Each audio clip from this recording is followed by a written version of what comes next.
আসসালামু আলাইকুম, কী অবস্থা সবার? আশা করি সবাই ভালো আছেন। আবার চলে আসলাম আপনাদের মধ্যে আরেকটি ব্লগ নিয়ে। আমি এখন অবস্থান করছি সৌদি আরব দাম্মাম আল কুবরে, এবং আল কুবরে চলতেছে পাসপোর্ট টু দ্য ওয়ার্ল্ডের ইভেন্ট, যেখানে কিনা সৌদি আরবে যারা প্রবাসী আছে বিভিন্ন দেশে তাদের নাইট চালু হয়, তেমনিভাবে বাংলাদেশে চলছে বাংলাদেশি নাইট, যেটা কিনা টোটাল 4 দিনের।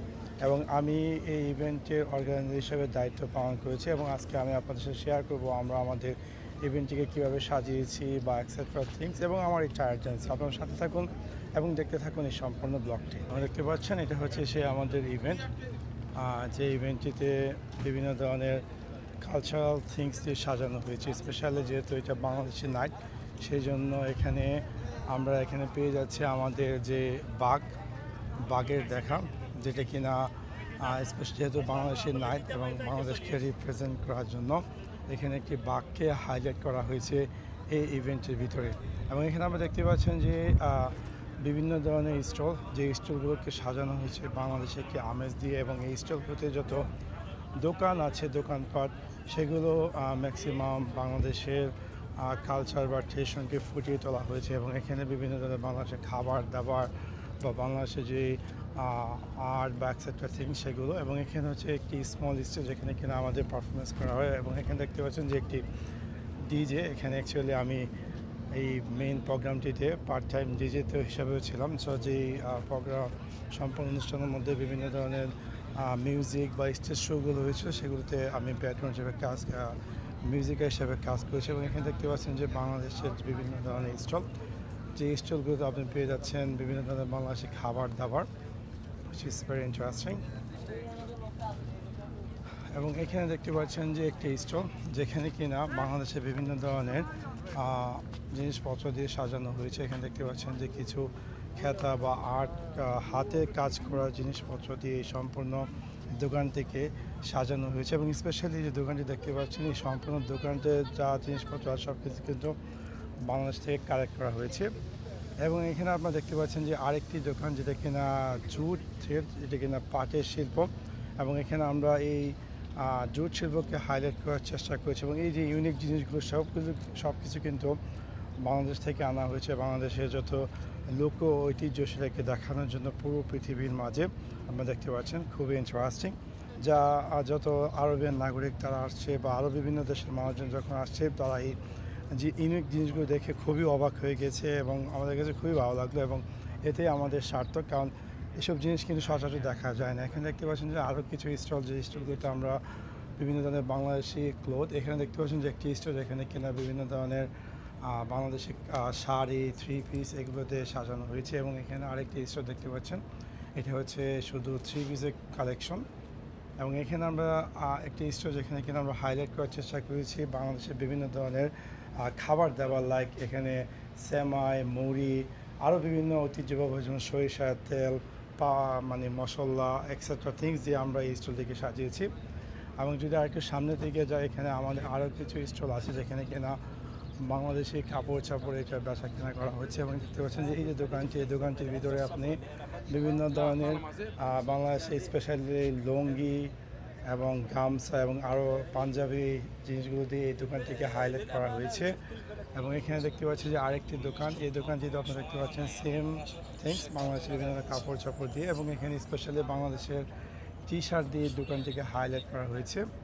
এবং এখানে আমরা দেখতে পাচ্ছি যে আরেকটি দোকান, যে দোকানটিতে আমরা স্পেশালি দোকানটির নাম দেওয়া হয়েছিল টি শপ, যেহেতু বাংলাদেশের মানুষ চাকে বেশি পছন্দ করে। এবং এই দোকানটিতে বাংলাদেশের বিভিন্ন প্রজাতির চা দিয়ে আমরা এই দোকানটিকে হাইলাইট করার চেষ্টা করেছিলাম। এবং এটা হচ্ছে এই যে ব্যানারটি, সেটার মেন এন্ট্রান্স গেটটি আপনারা দেখতে পাচ্ছেন কি সুন্দরভাবে তারা সাজিয়েছে এই সম্পূর্ণ স্থানটি। এবং এখানে বিভিন্ন ধরনের লোকাল ফুডও পাওয়া যাচ্ছে, এই স্টল আছে এই স্থানটিতে। এবং এটা হচ্ছে শিশু বিশাল ভ্যানুটি আপনারা দেখতে পাচ্ছেন। আমরা এখন আস্তে আস্তে ওয়াক করছি এবং আপনাদেরকে আরেকটু দেখানোর চেষ্টা করছি আরও বিভিন্ন সাইড এই সম্পূর্ণ ভ্যানুটির। এবং এখানে দেখতে পাচ্ছেন যে এটা হচ্ছে বাংলাদেশ, এবং এখানে তো বাংলাতে লেখা করেছে বাংলা, এবং বাংলাদেশে হাইলাইট করেছে দেখতে পাচ্ছেন এই স্থানটিতে।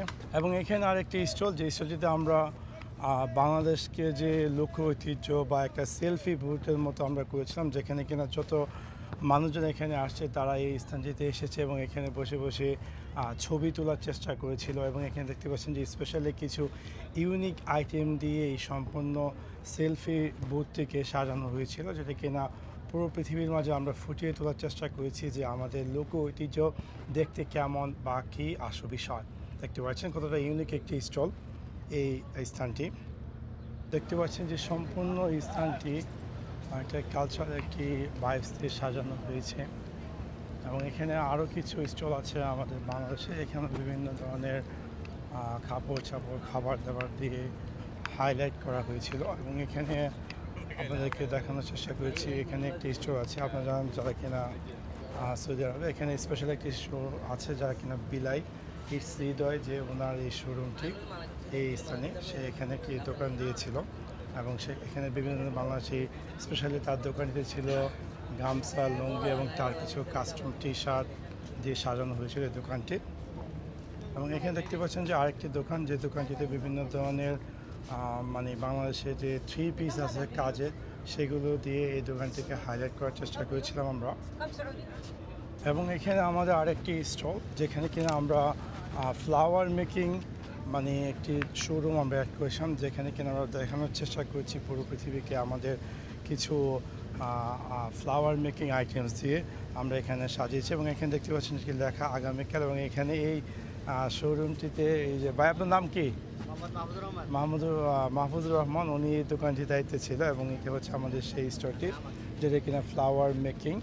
এখানে আমরা বিভিন্ন ধরনের আর্ট দিয়ে দেখানোর চেষ্টা করেছি আমাদের আর্ট বা লোক ঐতিহ্য, সেগুলো পুরো পৃথিবীর মাঝে আমরা দেখতে পাচ্ছেন। এবং তাছাড়া এখানে আমাদের আরেকটি স্টোর ছিল, যেখানে কিনা আমরা নকশি কাঁথা, যেখানে কিনা আমরা হাইলাইট করার চেষ্টা করেছি, সবাইকে দেখানোর চেষ্টা করেছি আমাদের স্পেশালি যে খাতা বা খাতা বলে, সেটি হাতের তৈরি, সেই খাতাগুলো এখানে আমরা হাইলাইট করার চেষ্টা করেছি পুরো পৃথিবীর মাঝে একজ্যাক্টলি দেখতে কেমন। এবং এই জিনিসগুলো যত মানুষজন আসে সবাই খুবই পাগলের মতো কেনার জন্য বা দেখে খুবই অবাক হয়েছে দেশ বা প্রবাস সব জায়গার মানুষজন। এবং ভেন্যুতে এই সরকার বা তাদের যে মেইন কর্পোরেশন, তারা একটি আর্ট চেষ্টা করেছে, যে আর্টটি তারা ফুটিয়ে তোলার চেষ্টা করেছে বাংলাদেশে আরেকটি ভাইবস, যেটা কিনা আপনারা দেখতে পাচ্ছেন অনেকটা দেখতে বাঁশের মতো। সো বাঁশের একটি আর্ট তারা এখানে সাজিয়েছে স্পেশালি আমাদের এই ভেন্যুতে, আপনারা দেখতে পাচ্ছেন খুবই অসাধারণ এবং ইন্টারেস্টিং। এবং এটা ছিল আমাদের আরেকটি স্টল, যেটা কিনা ফ্যাশন ল্যাব নামে পরিচিত, যেখানে কিনা হাইলাইট করা হয়েছে মেড ইন বাংলাদেশের বিভিন্ন ধরনের লুঙ্গি, তাছাড়া প্যান্ট। আপনার স্টোরে কী কী সামান ছিল ভাই? টি শার্ট আছে, আপনার প্যান্ট আছে, জিন্স প্যান্ট আছে, লুঙ্গি আছে, আমাদের ঐতিহ্য গামছা আছে। আচ্ছা আচ্ছা। তারপরে আপনার থ্রি কোয়ার্টার প্যান্ট আছে, সব আইটেম আছে বাংলাদেশি প্রোডাক্ট। আচ্ছা আচ্ছা আচ্ছা কিছু এখানে বাংলাদেশি, বাইরের কোনো কিছুই নেই। আচ্ছা আচ্ছা, ধন্যবাদ। এবং এটা ছিল মেন স্টেজ, যে স্টেজটিতে বড় বড় শিল্পীরা পারফরমেন্স করেছিল।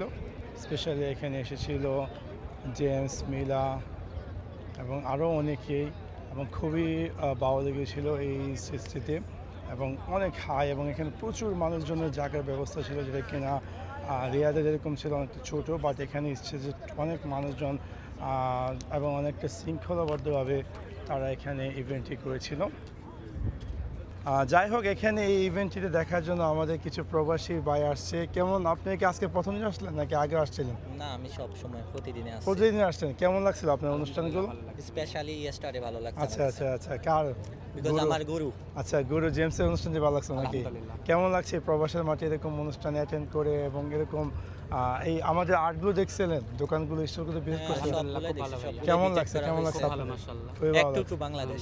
আচ্ছা আচ্ছা, অবশ্যই অবশ্যই। তাহলে ইনশাল্লাহ আবার নেক্সট ইয়ারে কিন্তু হবে এই সেম টাইমে, অবশ্যই আসার চেষ্টা করবেন। তাছাড়া এই প্রোগ্রামটিতে আমি ফুল টাইম জব হিসাবে করেছিলাম ডিজে, এবং সাথে সাথে আমরা এই যে স্মল স্টেজটি আপনারা দেখতে পাচ্ছেন, এই স্টেজটিতে আমরা ফুটিয়ে তোলার চেষ্টা করেছি বাংলাদেশের বিভিন্ন ধরনের লোক ঐতিহ্য।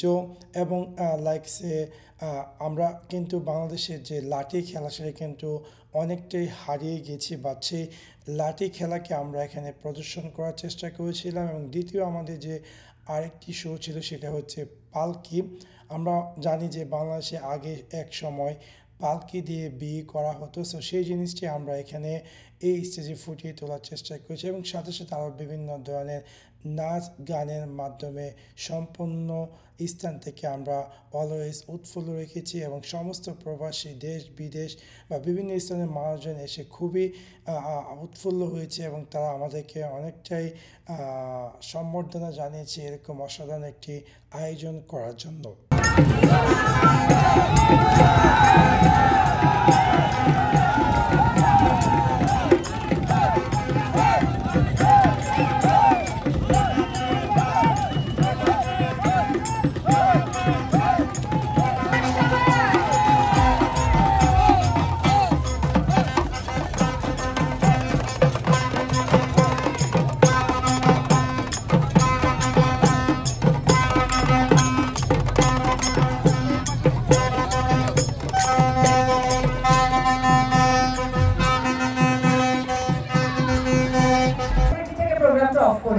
অবশ্যই। তো সেই জায়গা থেকে বাংলাদেশের সম্মান ধরে রাখতে আমাদেরকেই কিন্তু সুষ্ঠুভাবে সুন্দরভাবে আচরণ করতে হবে। তো আপনাদের কাছ থেকে সুন্দর ব্যবহার প্রত্যাশা করছি। আর এই মুহূর্তে ডেকে নিচ্ছি মঞ্চে আকাশ মাহমুদ ফরিদপুর। আচ্ছা এখানে ফরিদপুরের মানুষ আছে নাকি আবার? ওরে বাবা, দুই লাইন গেছি। সো ওভারঅল আমার কাছে এটা ছিল নতুন একটি অধ্যায় আমার লাইফে, কারণ আমি কখনো এরকম কোনো ইভেন্টের অর্গানাইজার হিসেবে দায়িত্ব পালন করিনি। বাট লাকিলি আমি এই জবটি পেয়েছিলাম 4 দিনের জন্য এই ইভেন্টটির সাথে সম্পৃক্ত হতে পেরেছি এবং অনেকটাই আনন্দ করেছি যতটা, এবং নতুন একটি এক্সপিরিয়েন্স হয়েছে। এবং আমি আপনাদেরকে ইভেন্ট দেখানোর চেষ্টা করেছিলাম যে আমরা আমাদের যে ইভেন্টটি কীভাবে সাজিয়েছিলাম বা এক্সেট্রা থিং। সো এই ছিল আমার আজকে ব্লগ এবং আশা করি আপনাদের এই ভিডিওটি ভালো লেগেছে। যদি ভিডিওটি ভালো লেগে থাকে অবশ্যই লাইক এবং শেয়ার করতে ভুলবেন না। Thanks for watching my video. See you next one. Piece.